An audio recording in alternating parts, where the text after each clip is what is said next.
And welcome you all officially to our meeting. As I mentioned a moment ago, I have a prayer that I'm going to pull up. Can you all see that? Yeah. It Yes. starts with the word Marcy. Oh, nice. Which is why I warned you that yeah. So if Marcy, Marnie, and Jamie would volunteer, that would be awesome. Sure. Okay. Sure. And then we have the all at the end. So I know that this is not actually a graduation day, but I know that that's what we're going to be discussing. And there are so many good prayers out there. And so I just randomly pulled one of them off the internet from one of the schools last year. And ask that we just take a moment to picture some of the seniors that we know that might be struggling during this time, and just bring them to mind as we try to figure the best way to pastorally care for them and their families.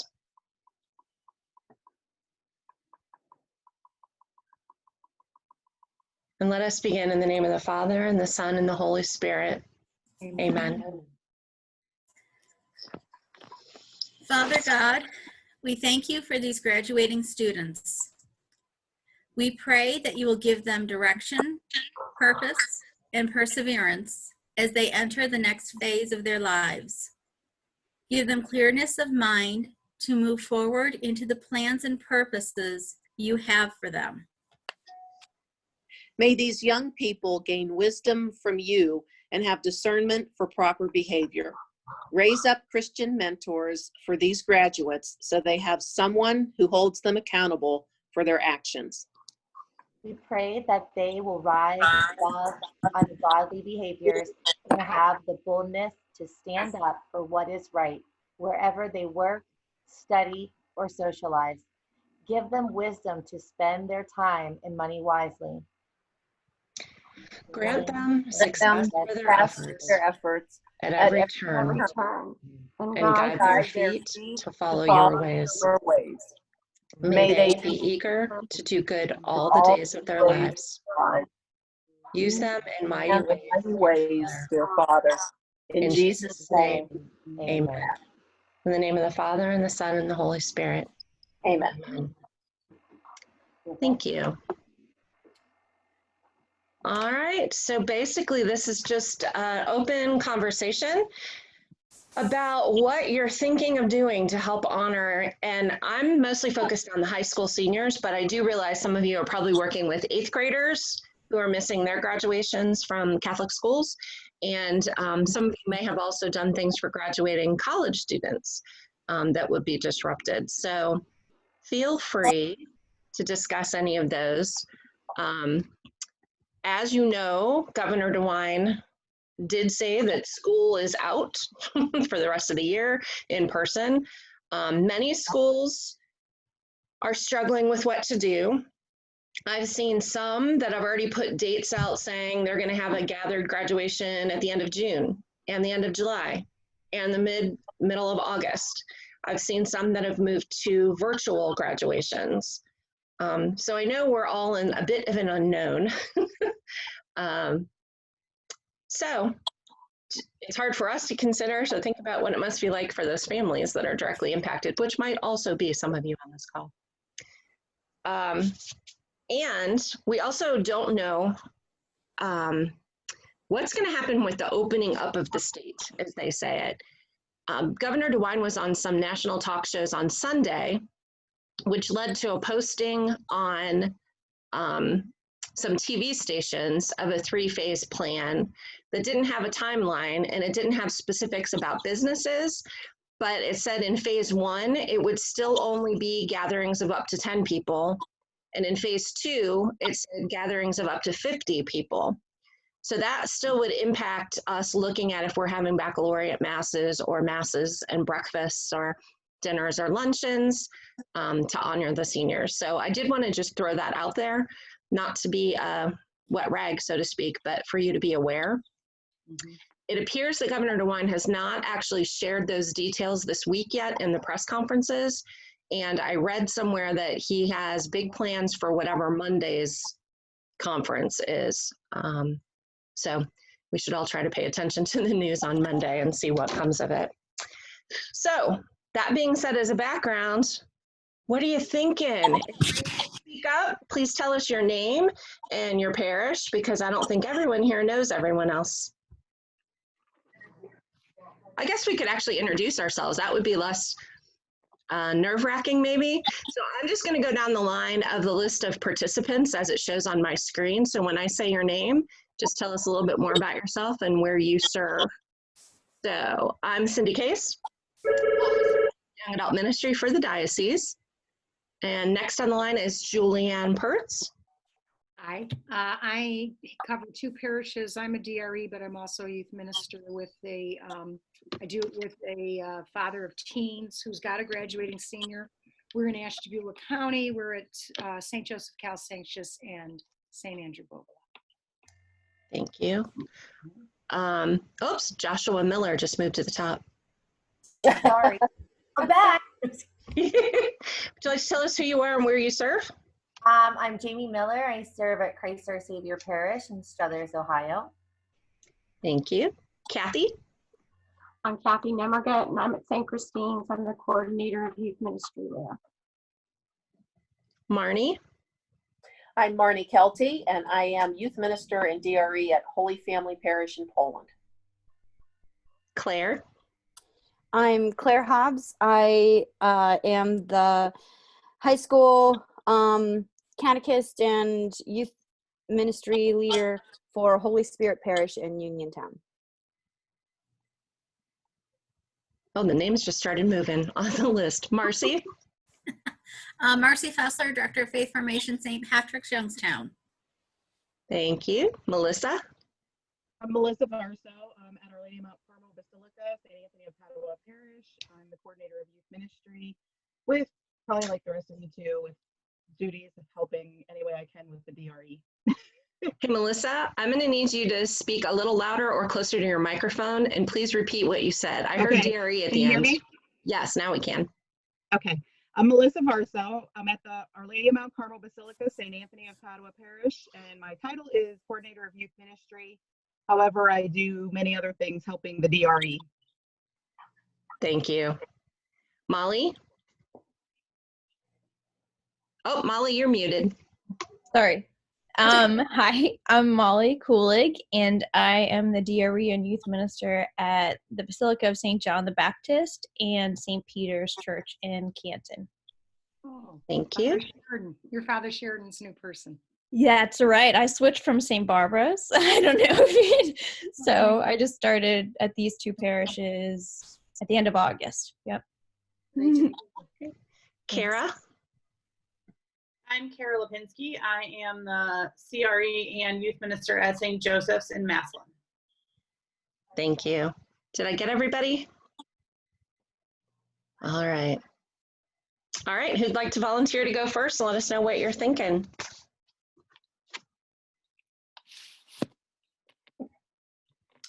That's not me talking. I moved. I know Tina McHugh, who couldn't be on the call, although she might join us later, she has a student at JFK Catholic High School in Warren, and the school was not doing yard signs, so she and some other parents worked with a company to do yard signs. Parents then paid for them, and then Tina and a couple of volunteers went and put them in the people's yards once they were ready. So it's kind of a crossover that some of them go to her parish, but it was all of the seniors, any of the parents who wanted to do it, they did. So find out though, because a lot of schools are doing it directly, or they have people who own a company who have donated it on behalf of the schools. But that was one idea of something that they were doing. Were they school signs or parish signs? They were school ones. Okay, that's what I thought. Cindy, for St. Pat's and potentially St. Angelo Merici, we're doing a card campaign. We're getting everybody possible to send cards to the seniors that are graduating, at least the high school seniors. We haven't really thought about the 8th graders yet, but that's a really good thing. I think we might include them, some of them as well. Will they be sending them to the parish and then you'll get them to the students, or are people giving home addresses out? We're debating what to do about that part of it. Okay. I like the idea though. That would be great for each of the students from your parish to have like 15 or 20 cards. That's Yeah. awesome. Yeah, the issue is there's only one person in the office right now. Mm, So we're trying to figure out, because I don't want them all delivered to my house. So we're just trying to figure it out. We've done a phone call and another campaign for card writing anyway. So I don't know that it's necessarily a horrible thing if we send out the emails or send out the cards. And what we're doing is we're going to tell people to contact either me or the youth minister over at St. Angela if they want the addresses. So we're going to try to control it in some way. But the other dilemma I have is I have my 3 confirmation students who were supposed to be confirmed tomorrow and are not. mm-hmm. So I'm dealing with that in addition to my high school seniors and then my first communicants and all that. So I mean, this is like a whole, there's a lot of sadness and a lot of missing and rescheduling and things. And I'm trying to figure out just how to balance all of that. Never mind just the one group, but how do we acknowledge all of the groups? We'll at least still have hope for Pentecost Vigil. Some of your folks. You're funny. You're funny. I know. I've given up hope. Especially if we're still limited to only 10 or 50 people. I know. Yeah, exactly. Okay. But so that's where I'm at. Regarding the card writing, I was thinking about having my youth ministry, since we're mostly service. I've checked in with them several times and with their families independently several times. But we have a Dropbox now for the collection. So I'm still trying to fine tune it myself, Marcy, but I was thinking that I would provide the list of our sick and homebound and our community workers and maybe in nursing home addresses and that, and have them just put who they wrote it to. I'm going to have them keep it open because even though they're high school, there should probably be a little control. I mean, as to, I don't know if I should be looking at what they're sending out, but regardless of whether I have them seal it or not, I was thinking under the guise of putting a prayer card in from my end, and then that way there would be a reason why it would be open. And I was just going then to have them put them in our Dropbox, and I would continue with the address, and I'm going to tell them postage is optional. We can post from here. If they want to put a stamp on, that's fine.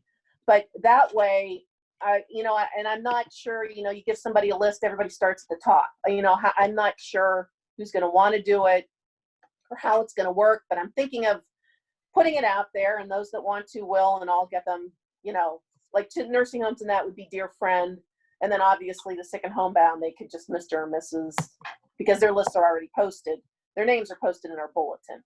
So that's how I was going to kind of control it. But, like I said, I don't know how it'll turn out, but I'm going to give it a shot. But we have the luxury of a lockbox. So maybe, I don't know, you could leave a box outside the parish or something or slip it under the front door and then go pick it up. I don't know. And I was worried. I'm also concerned about Zoom with liability and the youth. The only ones, I haven't done a Zoom yet, but if I do, I'm going to start with just the people in my phone because I obviously have their permission. But then if people would be there or want to come in that I don't have permission from, I know I just jumped to a whole other topic, but what guidance can you give me, Cindy, on that?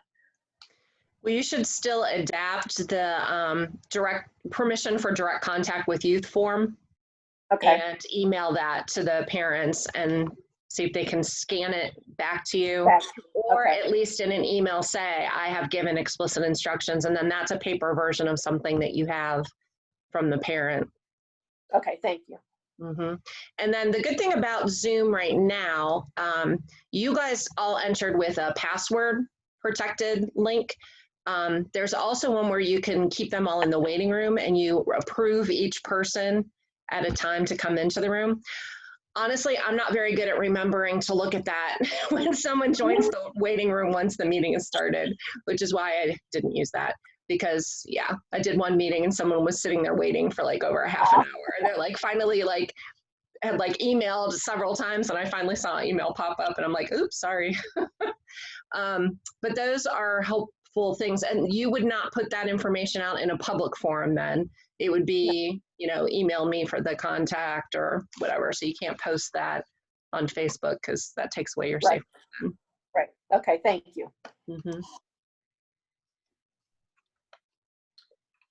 So we've been doing Zoom. This is not about our graduates, but we've been doing Zoom meetings since the first Sunday we weren't able to meet, which would have been what, March 15th or something like that. And before, like Zoom now requires you to give a password. It's password protected now, I do believe, since there were some issues in the first couple of weeks. We also always have at least 2 adults on that call. So Terry and I are both always on those calls. And if we're going to do breakout sessions, because we normally have like 20 to 30 kids on a call at a time, and you can set up to do small group sessions on those. And so to making sure that if we do that, we're going to have more adults on, then that one adult can be in each breakout room is also a good idea. Thank you. You also can record, I mean, like Cindy's recording this, you can also record those. I've seen both sides of that where should you record for your protection or should you not record because you're violating, you know, their privacy? I'm not sure. I did record some, then my cloud got full, so I stopped recording. But like I said, we have 2 adults on there at all times. But back to the graduates. So we have graduates in our parish that are not in youth ministry and seniors that are in our youth ministry that are not part of our parish. So we've done quite a bit with youth ministry and CCD kids as far as delivering some things to them the weekend of Easter on their porch. Same with our confirmation candidates. But I also have the stuff to decorate all of their front doors. So I texted parents a couple of weeks ago and asked if that would be okay. It's been really cold, so I haven't done it yet. But now that they finally announced that school's for sure out for the rest of the year, probably next week when it warms up a little bit, I'll try to do that while they're at work, because I think they all are working. So we'll decorate their front doors. I'm sure you've seen some of that on Facebook of like parents are doing that. Obviously, I don't have their Letterman's jacket to hang out there, but I just, you know, bought party decorations that are in their school colors and things like that. So we're gonna do that. We also always have a graduation party for our seniors every year. It's our last meeting for youth ministry in May, which is not gonna happen, I'm sure. I anticipate like phase 2, which would be gatherings of 50 or more, probably not happening until the end of May or beginning of June. So I've already told everyone we're not meeting in our building, in our youth room again until September. But if we are opened up to phase 2 where we can have gatherings of you know, more than 10, that we will have our graduation party at some time this summer outside, so that they know that we're still going to celebrate that.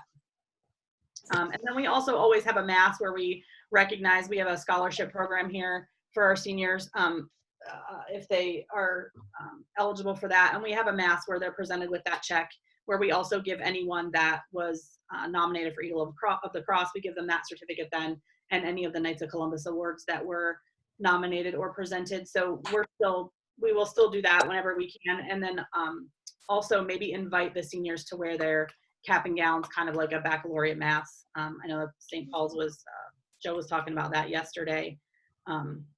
They're gonna do that this summer. So just any little thing that I can come across to think of to recognize them. We do have around here, our 8th graders, like when I was in school, we had 8th grade graduation. They don't really do that around our area anymore.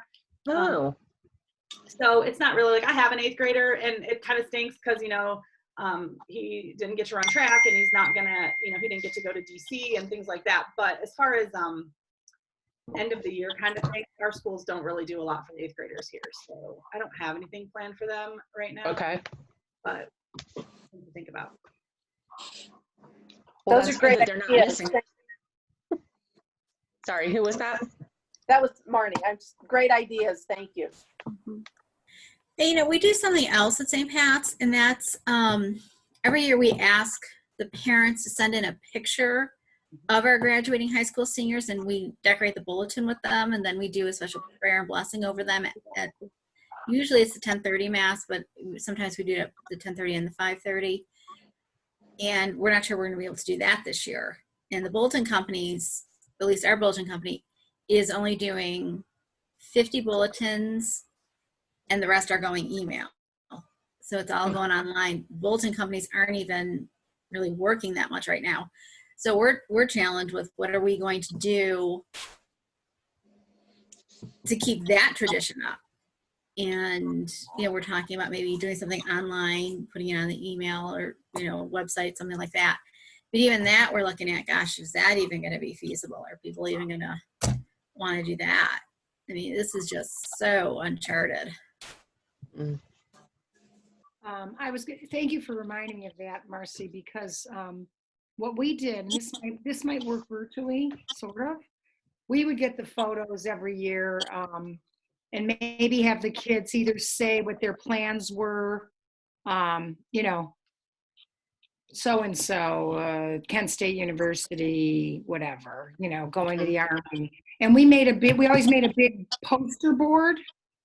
So I can still make that, and I can at least photograph it, right? I mean, because I was giving up on everything. We used to do that, and then we would post it in the back of the church, and we had a brunch, and we acknowledged them all. We acknowledged them at Mass, and then after Mass, the juniors always hosted a brunch. So that took some pressure off me that it wasn't just all me. And that always was good because they knew next year they would be the recipients. I think that might happen. I'm happy to hear. I didn't know about the 50 people because we don't have that many kids. That might happen. But in the meantime, you can still maybe do a poster and just take a photo and maybe put that photo on the doors you're decorating so they feel some sense of parish community. I know for me, what's always been a little frustrating, to put it politely, is that many of the seniors I have never seen since confirmation. I don't see them in Mass. I don't see them anywhere. I have to actually reach out and say in the bulletin, are there any seniors this year? Let me know. Some of them don't even tell me. Or, I'm meeting kids for the first time. And then interestingly, there are scholarships we do also. And I'll hear of the kids through the scholarship. And I'm like, you're kidding me? I've never seen you and you don't go to Mass, but we're supposed to give you 500, that's where cynicism kicks in. But because I've been on the job 5 years, I do know these kids. At least I know them from confirmation, even if I haven't seen half of them. So that's good. Just remember, at least it's another touch point. Absolutely. That whatever happened in the last 4 years of their life, we don't know what's going to happen in the next couple. And so if they do remember that the parish did reach out to them somehow. Oh, always. It's always good. No, it really is. It's great for them. They're a little awkward at first because for some of them, they haven't been together since confirmation in this group, but they always have a good time. I'm always happy to do it. It just makes me sad that how many of them I haven't seen. Right. But it's nothing. Julie, I would say if you're going to plan to take a picture of the poster and then put it anywhere online, make sure you have the parents' permission. So it's easy if you're going to contact the parents to get the senior picture of the kid and information, that right in there you can have a little form that we have permission to put on our parish website or to put on our parish Instagram, or, just list exactly where you think you might put them so the parents can check that off. And then if any parent doesn't want to check it off, make sure you put them on a border of the poster so that you could crop it off. Okay, good. Yeah. I was thinking of I actually wasn't thinking of posting on our Facebook page, but of course I could. I was thinking more of sharing it among them. Okay. Maybe reprinting it, putting it on their doors if I decorate. I love the decorating door idea. Thank you. You guys are giving me great ideas. I had no idea. I'm glad you mentioned that, because I will say, so I delivered half a dozen Decorate Your Own Easter cookies to all of our CCD students, families, and our Catholic school families. And then also donuts to all of our active youth ministry families, which again, a lot of those, some of those aren't personal, but it is challenging to find the seniors who have never been active in anything. So when I say I'm decorating our seniors' doors, again, I'm referring currently to the active youth ministry seniors that I have in my group. One is not Catholic, and one is not a parishioner here. But because they're active in our youth ministry program, now I have some seniors at the parish that I know are seniors, but I've never seen anywhere like you just talked about. And I should say that I'm not decorating their front doors. I don't know those families very well. I don't know those kids very well. They didn't get donuts when I delivered donuts to all my youth ministry families, but they did get an Easter card in the mail from the parish. So I try to include all of them, but then again, I also don't know, some of these kids, like I can print off a list of kids ages, 6 to 18 or whatever. I don't always know what grade they're in. So the only way I can find out if some of these kids are seniors is to put something in the bulletin or on our Facebook page asking, to please contact me and let me know. Or again, when those scholarships applications come in, you find some seniors that you haven't seen for who knows how long. So I also tossed around that idea of making kind of a tribute to them with maybe their senior picture to post on our church Facebook page with permission, of course. And I would like to do that with all of the parish seniors if I can find out who they are. So I guess putting that plea out to ask, on the Facebook page, if you know any seniors in our parish, please message me their name so I can contact their family. And I still might miss some if, nobody reaches out. I mean, so I think doing the best that we can with the information that we have is all that we can do. Absolutely. Yep, good stuff.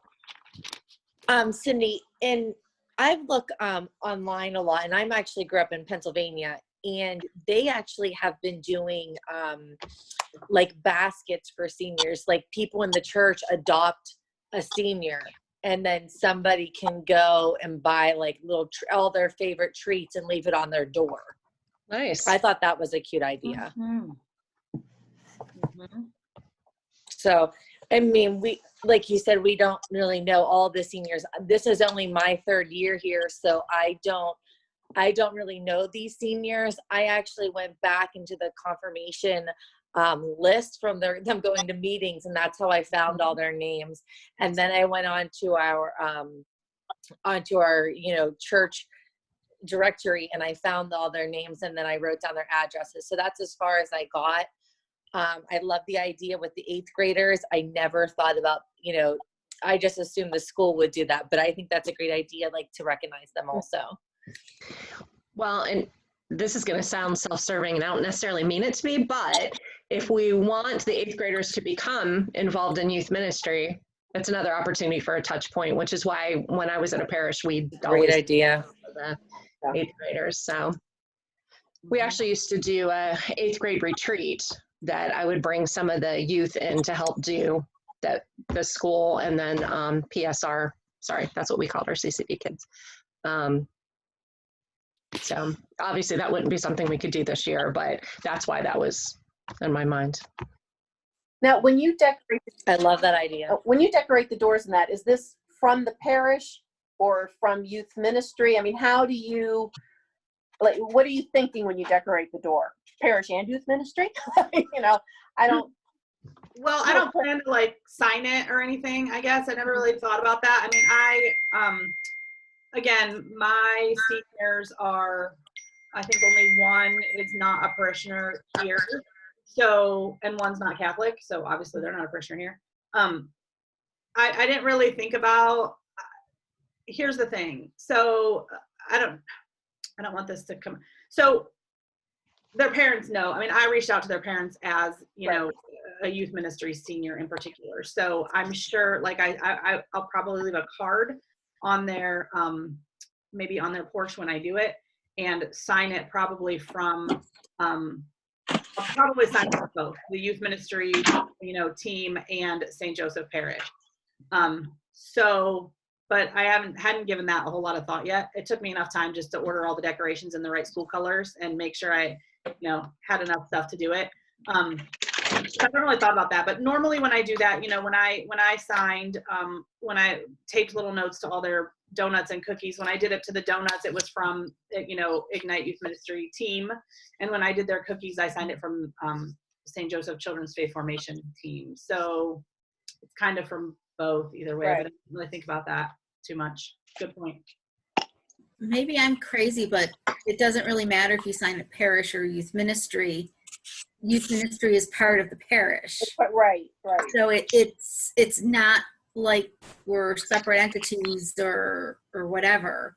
If I send a card out and I sign it, Director of Faith Formation, St. Patrick's Parish, people know it's Right. the parish with me as a representative of the parish. So I guess I don't really see the difference. Cindy, am I crazy? Don't answer. No, I was just looking for guidance. No, you're exactly right. Does anybody else we have this happening right now, and I was thinking that we could apply it to this whole idea of the baskets, and we have a couple groups in the church that are looking to do things to support the families, specifically our women's ministry at the one parish wants to make meals. But I'm going to reach out to them, and maybe you have similar things where you have actually a group you can target and say, would you like to, and you can figure out the funding however you do. If they have their own, like one of our women's groups has their own account, sure it's illegal, that they never share with the children. I'm not going to go there. Okay, the ones that do like the children in the other parish, they want to make meals. But I am going to reach out to them and say, because they also happen to be the group that when they like to put baskets together. They have a couple super creative people. They think that's fun. And then we can have a conversation about, do you need me to buy the things for the baskets and just give them to you and then you assemble them or whatever. But you might have a group like that. Because again, I know we can't get together to do things, but what's interesting is we're having, I think it was Marcy that said this, I went from not having enough to do because everything ended, and you're trying to break through to families that are so overwhelmed that who really cares about that unfortunately it's been my experience. They're not, faith formation isn't at the top of the list right now, so we might get 20% of them showing up for Zoom meeting or Zoom Bible study that we've done, whatever, Zoom youth group. But now that we're coming upon the times that these things were supposed to happen, like this week was supposed to be our confirmation as well. And now that we know there's no school, I think most of our schools are going to graduate. They would have graduated the first week of May, right? Many of the high schools. So now it's like crunch time again. Where, oh my gosh, and we're not having first communion. So I'm sort of preaching to the choir here because I know, and that's more of a parish thing anyway, right? We want to include as many people as we can. So it's not just on for your folks.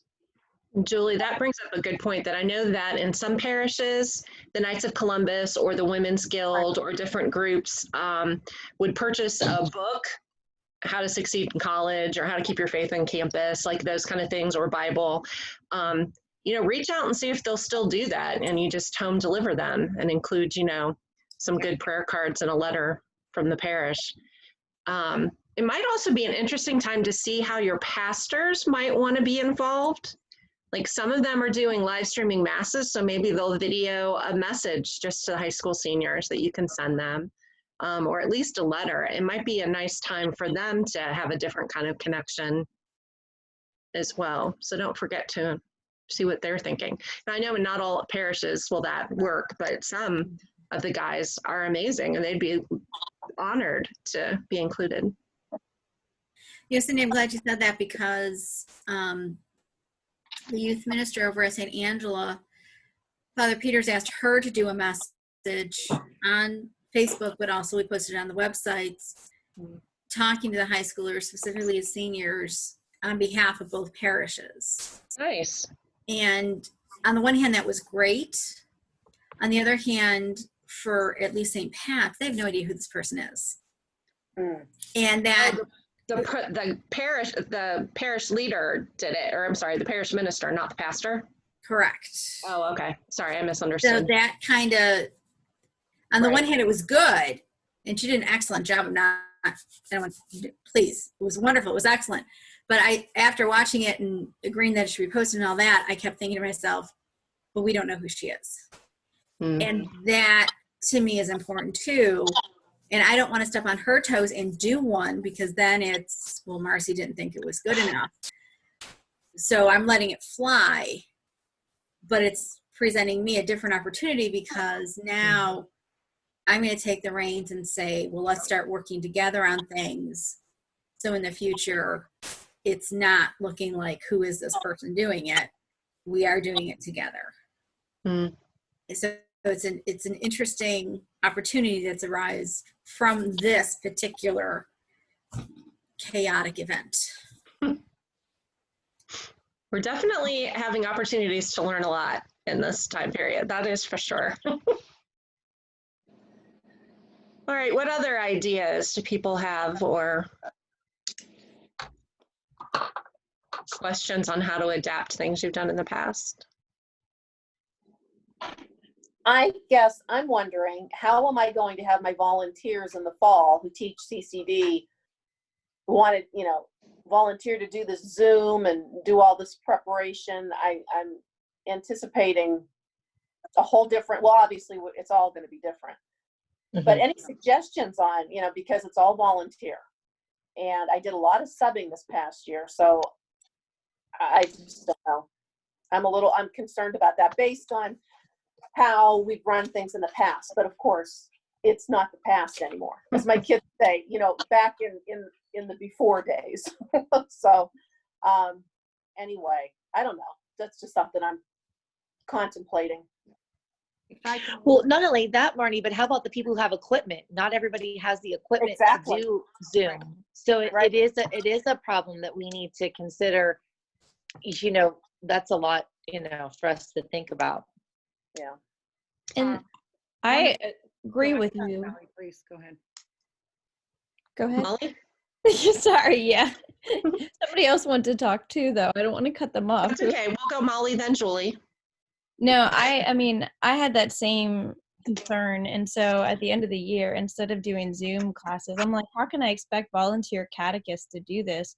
So I just ended up sending lessons home for parents to do with kids. I sent them their catechist guides and the student books themselves, and said, do these lessons at home with their kids and send me the work that they do. Because otherwise, I've learned over the past 10 years as a DRE that if you tell them to do work at home, they really won't do it unless you ask for proof that they did it. Right. And I'm hoping and praying that by parents doing this with their kids, they'll be more comfortable at taking on this role of primary educator of the faith at home. Many of them maybe haven't had these kind of conversations with their kids, and they're probably learning themselves too, right? As we catechize people, we learn in the process. So but my other thing is, like, when we talk about Zoom and doing these things on Zoom, especially with kids, as you guys have hinted at, I'm so concerned not only about like safety issues that we talk about within the diocese, but also other technological safety issues of like other people getting in or accessing these Zoom conversations that aren't supposed to. So I don't know. I mean, I'm going to use Jitsi on Sunday with these kids with the youth group. But I've hesitated this whole time because I'm like, I don't want to open them up to some sort of like some person getting into this conversation and doing these bad things, because I kept reading all these things about Zoom and the dangers of using Zoom. So I don't know. I feel like we have to figure out something, but at the same time, it just doesn't seem ideal to do it over technology right now. I mean, that's our only choice. And I think when I started doing Zoom, again, having a password on it protects that, and also enabling the waiting room. So I have never had anyone in the waiting room for a meeting that I didn't know. and we also had to set up some guidelines, just like at youth group. There's, I mean, not that I lay out a dress code for them at youth group, but like, listen, they all know what's appropriate to wear and what not to wear at youth group. You're not gonna log into our Zoom meeting on Sunday night, guys, with your shirt off laying in bed. Like, that's not okay. And so the very first meeting that we had, we kind of laid those kinds of ground rules down too,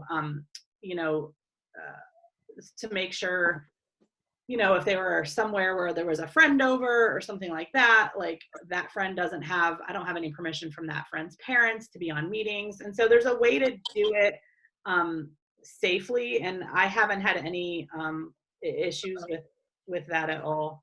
And honestly, the kids, so we only meet once a week for youth group pre-COVID-19. And now we're meeting 2 to 3 times a week. And sometimes there's 10 kids on and sometimes there's 25 kids on. But Wednesday night, I said, I sent out a meeting link, and I just went through each one of them, kind of like we did in our introductions here, and just asked them. That was the day or the day after they announced school definitely wasn't going back. And we just talked about, I said, there's no topic tonight. There's no lesson. Like, I just want to hear from each one of you, like, where are you at with spring sports? You were in choir, you were in band, you're graduating, like, just tell me what's going on. And through those conversations, and at the end, they're texting afterwards saying, I just needed to talk to all my friends. Like, this is a group where they are safe when they come on Sunday nights. There's no judgment from these other kids. And when they don't have that right now, they were like, I just needed to hang out and, like, not necessarily learn anything from you. Just give me the opportunity to talk to them. And so that was a huge win for us this week. And but back to you were talking about your catechist. I don't know if anyone else was on the live Facebook. Who on Tuesdays? Not Project YM, but that group. And they said that they kind of use this tagline, COVID-19, the rise of the domestic church. And I think that is exactly like what we're looking at. I did the same thing with our CCD kids, is made packets, and some of it was just crafts or fun things for them to do. Because I think we also have to understand that our kids are over screen timed right now with Google Classroom and all of the reminds and the Zoom meetings for school and the Google Meets for school. And they're overwhelmed with doing all of that work at home. So the last thing I wanted to do was to, put more requirements on them that they had to do. On the flip side, it was important to communicate to the parents that this is now your job. Like, remember at the beginning of the year when we had our CCD parent meeting and I told you that you're the primary educators of your children in the faith? Well, now you actually need to be, and I hope too that it continues, but I think that, we have to do that. I've had our this is supposed to be our last week of CCD this Sunday. And so our catechists have been making videos and picture collages and things to send out to them. And they've been really good. I've had a couple catechists that did Zoom meetings with their class that I set up for them, and they were willing to do that.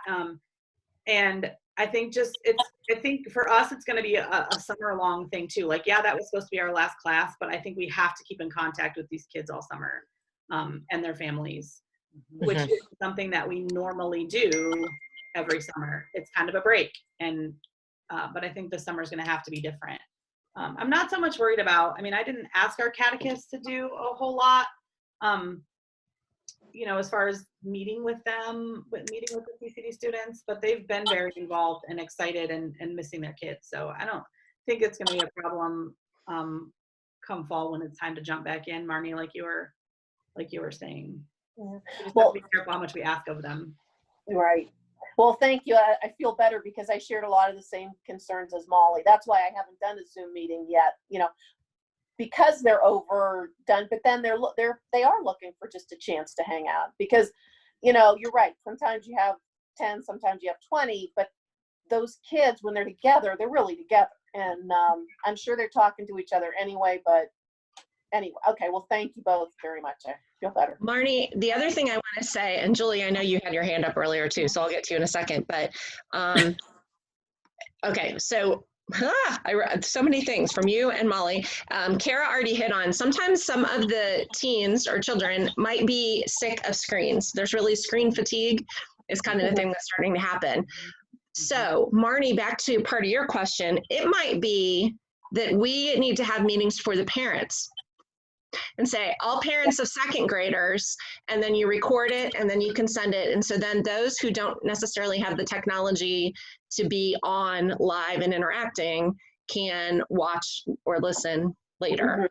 So keep that in mind as you're starting to look to the fall, because if we're really wanting them to be doing things at home, what are some of the things we need to suggest to them? And sending packets home is fantastic, but some people need to hear ideas or see ideas. So if you videotape them, then you have the chance to show the craft that you made or how you set up an altar area around your TV to watch mass, or like whatever the ideas are that you're sending. So I didn't want to forget that for parents. The other is that if your catechist or you are comfortable that you kind of tape a lesson, like 5 minute, 10 minute, whatever it is, then you have that out there, because that can support what families are doing. Or if your catechists do want to do virtual, I would offer to some families, if it works in your parish, if some want to be, you know, there's still conference calls. Right. Freeconferencecall.com is another one of these that's virtual, so you can have online meetings, but they also still have the phone number, so you can call in. So don't forget that some people might be more comfortable with a, you know, half-hour call-in. Some might want to do video. Some just want to read what you send home. So we have some awesome opportunities this fall, maybe, to look at trying to better meet the learning styles of the young people as we try to include faith into how they learn and think and process their daily lives. So sorry, that was a little bit of a soapbox, but I was hearing a lot of questions coming in, and I didn't want to forget that. So Julie. Oh, no, I'll try to be quick because you probably want to end this by 12, and I don't want to be redundant, but all our catechists are volunteers. Half of them at least are public school principals. So they're all over I think we have to meet them where they're at, just like they're at. And some of them are so overwhelmed doing their own teaching of their kids and their real jobs online. Some of them really want formal things, like you were talking more about, with whether it's a Zoom meeting or what Molly's done. And some of them, I just heard back from she was homeschooled her whole life. And she said, as the catechist, I'm sure my students' families are so busy with other Zoom meetings and online classes, as we all are. I pray that they're keeping the faith alive at home, and I'm going to write to them and tell them that I'm praying for them. One of the feelings for me, because I was a homeschool parent, I also subbed in a Catholic high school, and I've taught college. So I kind of have the whole gamut. And I think that first and foremost, we have to pray for our families. And like any ministry, that's why I have a great pastor. His first thing is that he prays. And I think that these times, especially, I was listening to that great Roy Pettifees did that thing, Cindy, that you posted. You know, there is so much going on for people the longer this goes on. And we do want to strengthen the parents, because if I worry about the parents. I'm concerned about the children. We have, how many children are getting more abused because there's no teacher to see the marks on their arms, or, it's all over and I always hope those aren't the kids we see at church, because hopefully those are the good parents. But okay, where's the other 95% that aren't going, that don't go to church, as we know, and are home with their kids? So and Father, affirm me in this. I think we have to let the pressure off our catechists as well, because they are those parents, or they are those, and just let them do what I asked mine to do. I wanted them to do something in the next 3 weeks to mirror our schedule. I heard from a third of them. I don't even hear from some of them, and I left it wide open. I don't care what you do, just pray the Holy Spirit, whatever, there's all these different, here's all these different ideas and I'll help you. And some I don't even hear from at all, because again, they're drowning. We're doing the same thing. Yeah. Jamie? Yeah. Well, in an earlier call, I can't remember how many of you might have been on it, I was talking about Elizabeth Kubler-Ross's 5 stages of death and dying and grieving. Mhm. And that has been a helpful thing for me because in this process, we're all kind of grieving something, a change in our life. And some of us are grieving more or less, but that's one of the things that I look at to a touchstone. And you guys can Google that. There's some short articles, or you can read a whole big book about it. Well, multiple books, but that we have to remember that some people are still in denial.